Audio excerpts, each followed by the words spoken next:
FM26 Mobile has evolved beyond plug-and-play tactics, and the current edition seems impossible to play sometimes.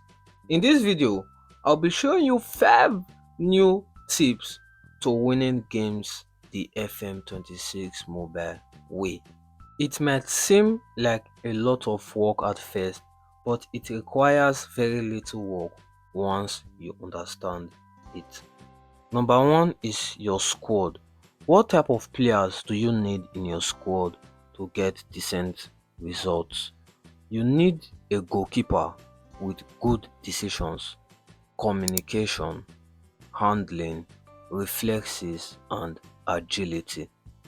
Two centre backs with good decisions, positioning, strength, area, and pace. Two fullbacks with good decisions, stamina, technique, pace, and strength if possible.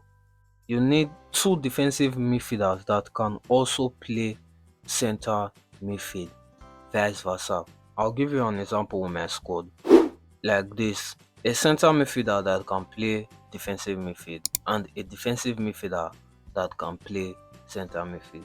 You can see Nathan Descartes is a defensive midfielder but is able to play the center midfield role.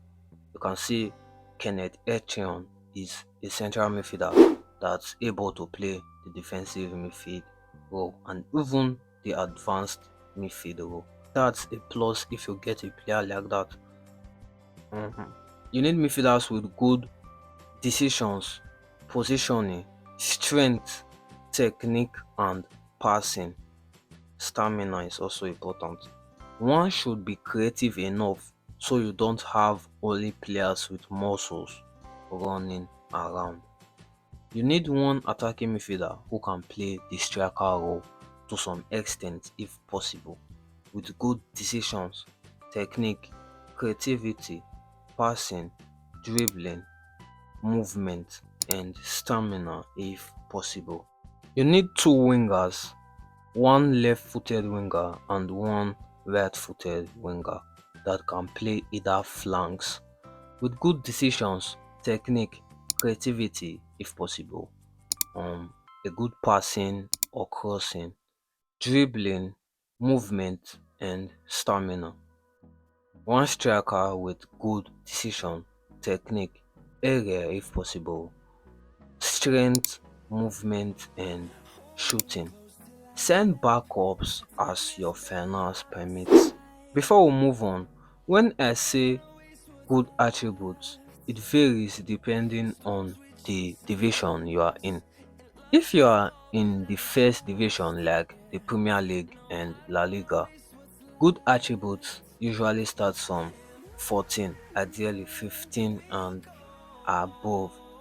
Three divisions down might be 12 and above, it depends. This is my players with in the second division of Spain. Now, number two is your style. I know most of us want to be the next Pep, Klopp, the Zerbi, and the rest. But just like in real life, the players you have determines how you set up. If you play a certain style but the players who suit that style you don't have them, all you have to do is change the style. If you want to play a certain style, buy players who suit that style. If you can't change your squad, change your style. That should be an ironclad rule when you are going into the market or starting a new save for the first season. If you have a good center forward that's strong and good in the air, use a style of play that takes advantage of that quality, either by going direct, mixed, or even using wing plays with early crosses. If you have good midfielders, play shorter passing, throw balls, and walk ball into the box. There is no secret hack to making a tactic work. Look at your players and act accordingly. Tweaking system is a part of your job as a manager. Remember, you're a manager, not a football director. Number three, tactics. This is where it gets tricky. Personally, I use one tactic that have different variants. I tweak my tactic depending on the opponent. If you want to know the tactic, the link is in the video description.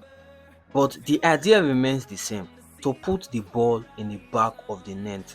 Yes, I want my team to play beautiful and all that. Before all that, there are due process that needs to be followed.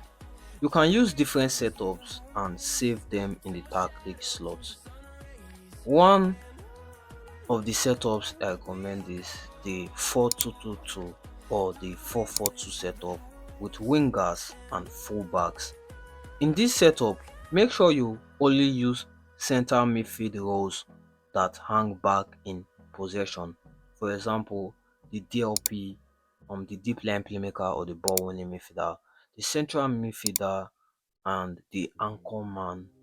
Those type of roles, make sure you pair them together in this setup. This is an example of the 4-2-2-2 or the 4-4-2. Two is the 5-2-1-2 or the 5-1-2-2 setup with advanced wing backs and two wide center back roles on either side, or a libero role in the middle, something like this. Three is a 4-1-2-2-1 setup with a holding midfielder and inside forwards cutting in on their strong foot. One of the two center midfield roles should be a central midfielder and the other one a box to box or a advanced playmaker. Again, this is an example. 4. The 4-2-3-1 setup with wingers. This is the best attacking setup here that you should use against teams you know that your team is better than. So number 4 is team mentality. Team mentality is in two places: the attack and the defense mentality. Use the counter if you are the weaker team, and use control against a team you are better than.